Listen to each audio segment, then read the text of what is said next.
Saudara, sebagai salah satu penggerak inisiatif ESG di Indonesia, BRI berupaya mengambil peran serta untuk menghijaukan Indonesia lewat ESG, mulai dari pengembangan sistem ultramikro hingga pembiayaan yang lebih hijau. Kekeringan, polusi, banjir yang terjadi di mana-mana adalah dampak dari lingkungan yang makin rusak. Ragam upaya dilakukan agar dampak kerusakan lingkungan tak makin parah.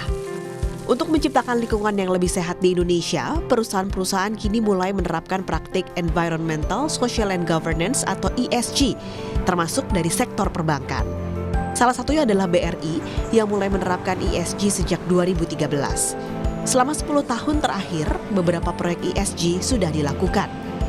Di environment atau lingkungan, BRI menyalurkan kredit kendaraan listrik dan menanam 680 bibit tanaman di desa yang tersebar di seluruh Indonesia. Sementara di sektor sosial, BRI terus mengembangkan ekosistem ultramikro dan pengembangan desa brilian.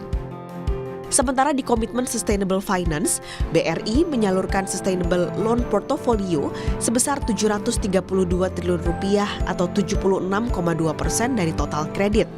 Sustainable Bond $500 juta, Green Bond $5 triliun, dan Sustainable Link Loan $1 miliar. BRI juga memiliki komite khusus ESG yang bertugas membuat roadmap ESG hingga memastikan implementasi ESG berjalan baik di BRI. Demikian juga sumber-sumber funding sekarang. Sumber-sumber funding kita harus pastikan bahwa funding kita itu berasal dari sumber-sumber funding yang green, yang tidak mengeksploitasi berlebihan untuk natural resources dan lain-lain dan tidak merusak lingkungan. Maka kemudian kita juga menerbitkan sustainability bond yaitu $500 juta dan kemudian kita juga akan terbitkan lagi dalam waktu dekat ini green bond gitu ya. Dan kemudian kita juga menerbitkan sustainability link loan itu $1 miliar pada saat itu, dan itu alhamdulillah oversubscribe ya. Dan kemudian green bond juga saya ulangi lagi yang rupiah itu 5 triliun. Dan untuk aspek lingkungan, BRI sudah menerapkan perhitungan emisi karbon dari aktivitas kegiatan bisnisnya sehari-hari ya. Dan itu mudah-mudahan kita menjadi punya kemampuan untuk memastikan bahwa aktivitas kita ternyata mengemisi karbon sekian, maka kita harus istilahnya membeli atau mengkompensasi dengan cara apa.